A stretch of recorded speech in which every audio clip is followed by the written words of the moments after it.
Good morning. Good morning, good morning. Ultimate Coach Facebook family. Coming at you from Park City, Utah. It's a beautiful day. A little sunny out here. I don't normally like to have my glasses on when I'm hanging with you, but as you can see, it's kind of necessary today. So, man, it should be an interesting conversation this morning. One of the things I want to talk about is truth. This idea of truth. I attended one of J.P. Morgan's creation calls. It's basically something he does at least 2 or 3 times a month, or maybe weekly or bi-weekly. I don't know. You could follow him or check it out. But really, really wonderful community and conversation that he creates. I think folks who are interested in exploring being would really get a lot out of some exposure to JP. Just a lot of his thoughts, the way he thinks. It's incredible. We talked about truth, and he shared something about it. I don't even remember what he said, but it got me thinking about it a lot. So, where to begin? Well, let me start here. So, one of my favorite books is called "I Am That" by Sri Nisargadatta Maharaj. And who is that? Moishi. I hope I'm saying that right. Moishi. Good morning. It's not really a book you read like cover to cover. I've been getting through this in about 2 years. I think I'm going on 2 years with it. It's basically transcriptions of talks given by the Maharaj, where questioners would come, and I think it's called sitting a satsang. It's the Indian tradition of the guru just receives visitors, and people come and ask questions, and the guru speaks. So that's all this is, a series of conversations. But one of the particular talks, which is for me very powerful, I am is true, all else is inference. And there's a whole talk on it, but the relevant part is this. By no effort or logic or imagination can you change the I am into I am not. In the very denial of your being, you assert it. So, the most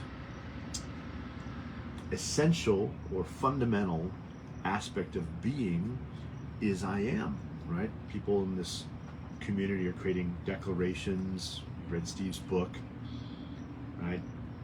The question, I know it's more than one question, but the question that guides reading of the Ultimate Coach is, who would you need to be for this to be about you, for you to be in the book, right? We hear that bandied about a lot. Well, you would have to be, I am that. You'd have to be, I am what I'm reading. So, truth, the only truth, truth, capital T, is I am. That is the only thing that can be stated as true. All else is, hey, good morning, Ben. What's up, brother? All else is inference, or what I would say, all else is created. Now, since we're talking about truth and being, and I am as an expression of being, for me, truth is that which is true always, that which is immutable. Hey, good morning, Brian. The litmus test for truth is true always. The truth is true always, even if we don't believe it, even if we're not certain. Now, some people think that means you use truth to bludgeon, to convince. Like, no, it's true, you have to believe it. I don't think that's a good way to go about it. For me, the truth is true always, so that which I consider true, I use to test, to explore, to learn. Byron Katie and her beautiful work. If any of you have experienced the work or gone online and played with it or watched any of her videos, the Judge Your Neighbor worksheet, right? Is that really true? You create a statement, you judge your neighbor. Is that really true? You're just looking again. You're just asking again. right? So for me, truths are principles that I use to explore the world and the being that is perceiving it, right? Kind of like a reference, like, you know, every year Pantone releases the color of the year, and all the colors have like numbers, and it's a specific amount of red and yellow and what's the other one? Blue, right? And there's a formula for it, and like that's the reference color. Well, that's how I think about truth. It's a reference point. As an example, for me, a truth is nothing that occurs outside of me can create any experience inside of me. Nothing that occurs outside of me. Hello, Amy Rose. I gotta take off my glasses because it's bright out here. I can't really, so my phone doesn't overheat. Let me do this. Let me put my phone in the shade. This might buy us some time here. Let's see if I can get that working. I don't know. Anyway, we'll see how it goes. So, truth is true always. Man, it gets noisy out here. Actually, I got a better idea. We're gonna go inside. We're gonna go inside. That way I can see what's going on. You can see me. Won't have any issues. So we begin with the truth as a place to come from, as a statement of fact, and Jax wants to join too. And we use that to test the degree to which the being is creating it in line with the truth. So for me, nothing that occurs outside of me can create any experience inside of me, right? So there is no driver that cuts me off who can aggravate me, who can get me upset. I get upset, or I might get upset, and I project that onto the situation, but it's not the driver doing it. The driver cutting you off is not inherently anxiety inducing, right? Truth, nothing outside of me creates anything inside of me, and yet my personal experience might be quite different than the truth. And I don't use it to make myself wrong, and I don't use it to bludgeon myself or to try to make others wrong. I use it to ask questions and to explore and learn. What's going on that's creating this? Who am I being? How am I being to produce this in this situation? Now, drivers cutting us off in traffic. Well, that's kind of, hey, good morning, Dell. Fairly mundane, fairly easy to go, yeah, I can see that. Well, how about somebody we're watching on TV who, is saying things we don't like? That person, they make me angry. Well, truth would tell us, well, no, they don't.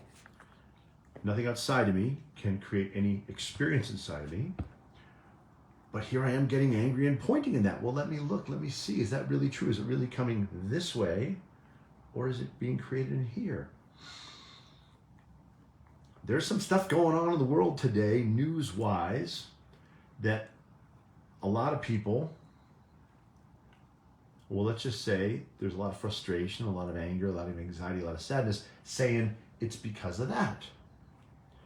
Well, some people who are in a certain position of authority made a decision different from a decision they used to make, and now I don't feel safe.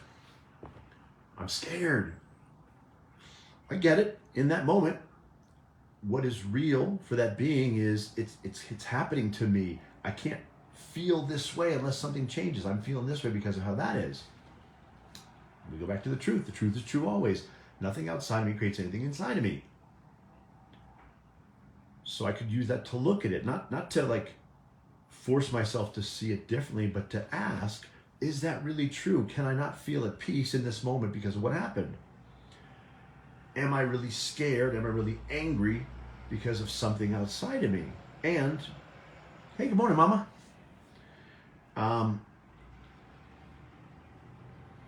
Where can I look at my level of being such that would shift, right? Now, remember where I started. I am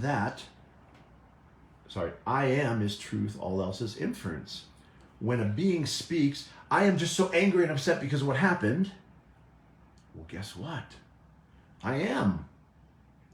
But it's not true. It is a creation, right?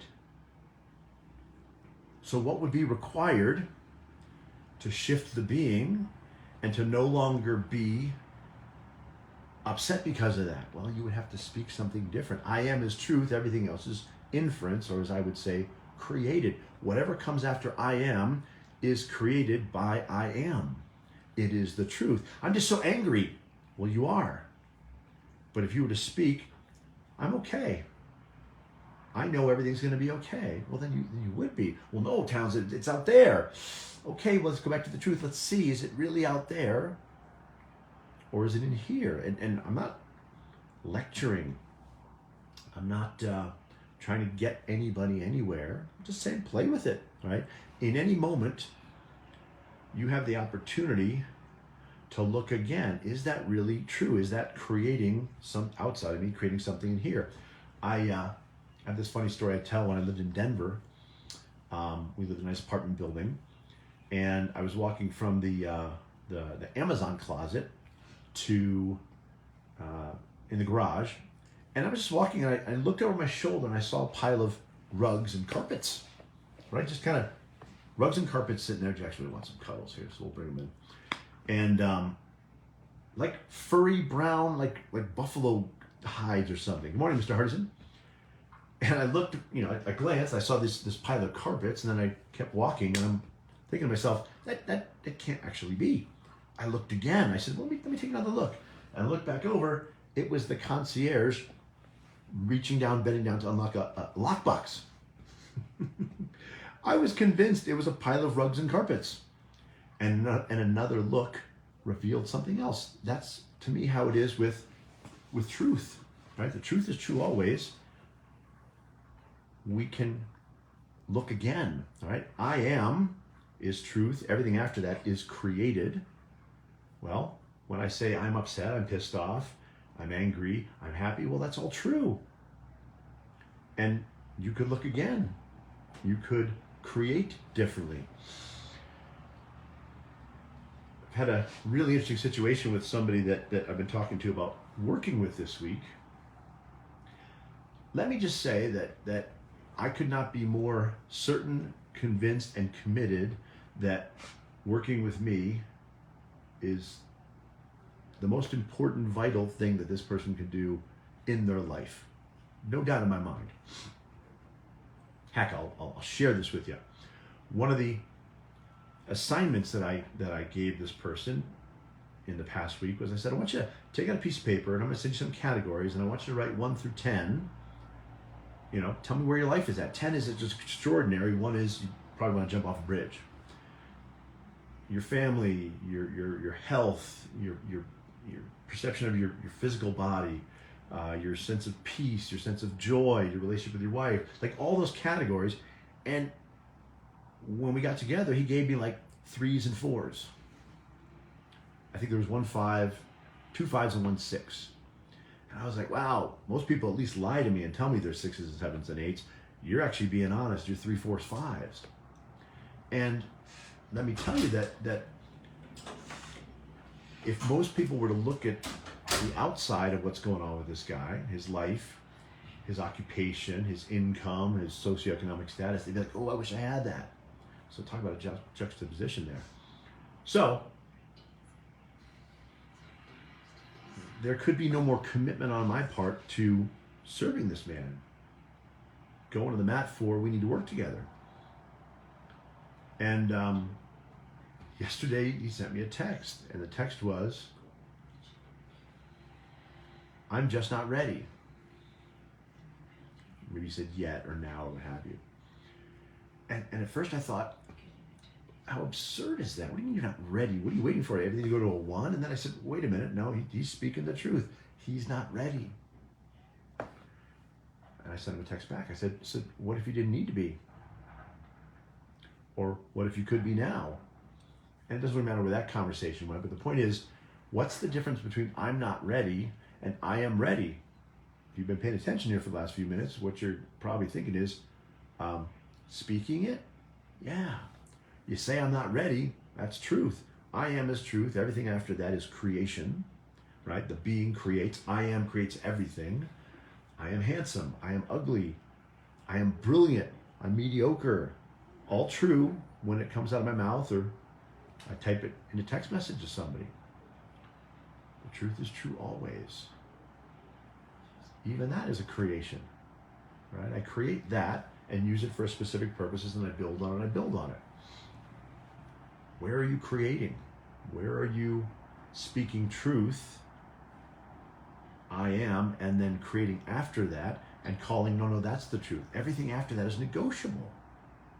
And all that need be done is to create differently. The whole declaration process, the whole creation of a declaration process is simply the speaking to being of a declaration and an intention and a statement of reality because of the speaking of it, not evidentiary, but because of the speaking of it, such that the being creates, well, that's what is, right? I am that no one is deserving of my judgment and everyone is worthy of my love. Okay, I am that, but only because I am creates that. Absolutely, Joan Claire. Whatever you speak as the truth, oh, I had an awful day. You did.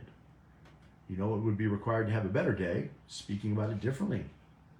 And you don't have to lie about what happened. You don't have to say that didn't happen or I didn't get in a car wreck. You can simply say I got in a car wreck. It was the most fascinating experience I've had. Had a wonderful time. I learned so much. Well, that's just gaslighting. Okay, cool. It's all gaslighting, kids. It's all gaslighting. Turns out, just a question of what kind of gaslighting you want to create, right? And I'm not talking about the gaslighting like somebody does to another, right? I'm talking about what we do to ourselves. Whatever we create as truth, well, that's how the world is. And we've lived through such a scary, rough time. I was talking to somebody yesterday, and they just said, I just don't know how to navigate. Things are just so uncertain. I said, well, it's my experience. Everything works out just fine. Life is great. We've never lived in a better time. And things always work out the way they're supposed to. How could you say that? Well, I just kind of used this thing on my face, and those are the words that came out. You could say those words too, and then they'd be true for you. Or you could watch some, rectangular box where all they do is speak to you about how bad things are. And then you could share with all your friends how bad things are because you heard it on the rectangle box. And wonder why you're scared out of your mind and worried and stressed and thinking it's all going to come crashing down because you're speaking the truth. You're speaking what is, right? I am that. The world's coming to an end. I am that. We can't feel safe. Well, guess what? That's the world you're creating and surrounding yourselves with those people. And the last time I checked, the people on the rectangle box didn't get paid, don't get paid ever to say anything like life's going to be okay. I keep flipping through the channels looking for the channel where it's like, hey, things are great. We're really lucky to live in this time. And you know what? There's always stuff to work on, but we got this. I can't find that channel. Maybe because no people would stay on it very long. Melanie, good morning. Sorry, I forgot to tell you I was doing a live this morning, Melanie.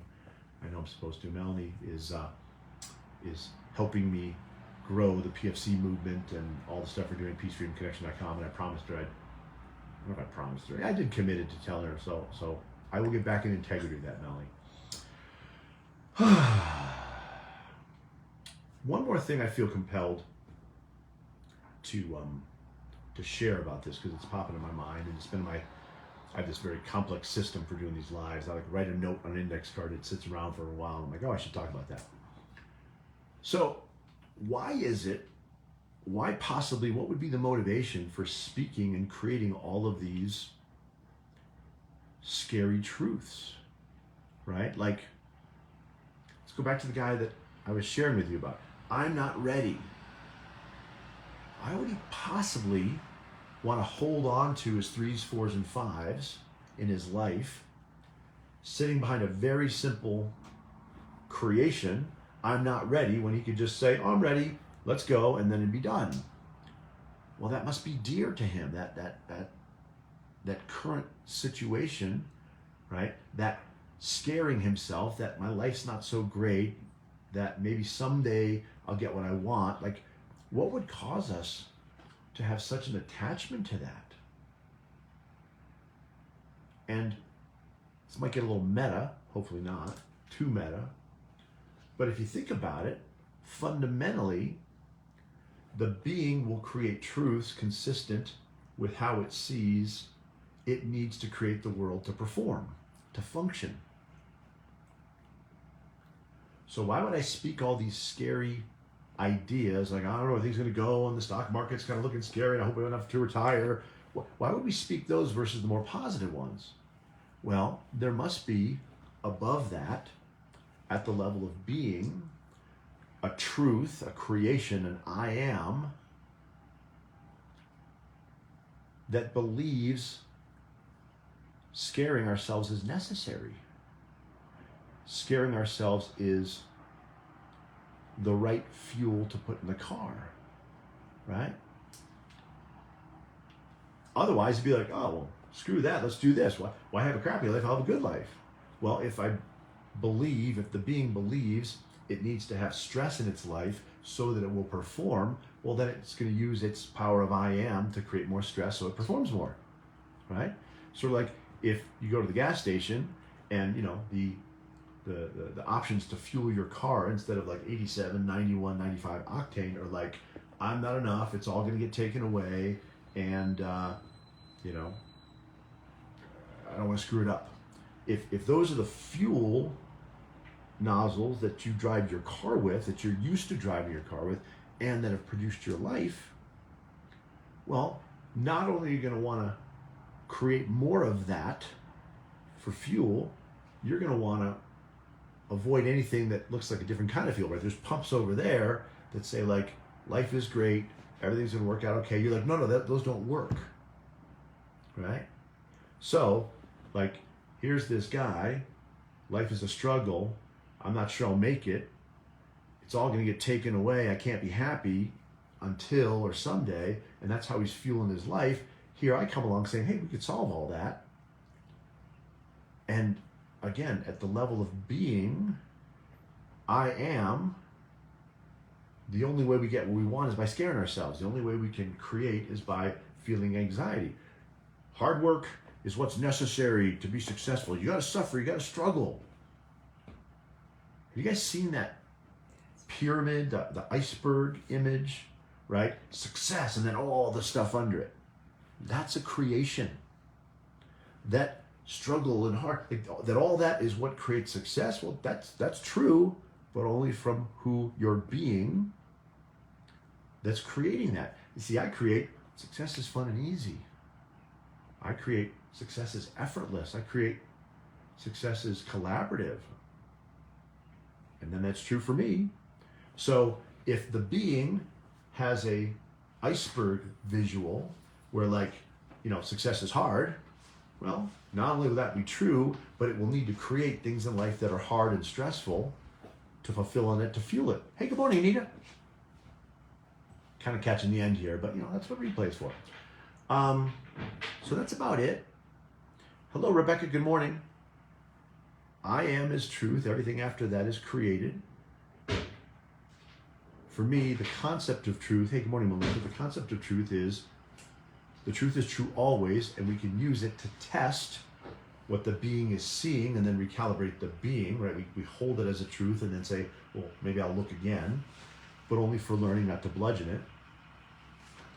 And to create differently, the being need only speak differently about it. It really is that simple. Now, there's a little bit of a caveat, because the being also would need to know all the places it's speaking it subconsciously, right? I can speak, I am awesome, I am great, I have so much money, all the money, like affirmations, but if in the background the being's running a lot of stuff subconsciously, that's going to be a problem. We'll talk about that another day.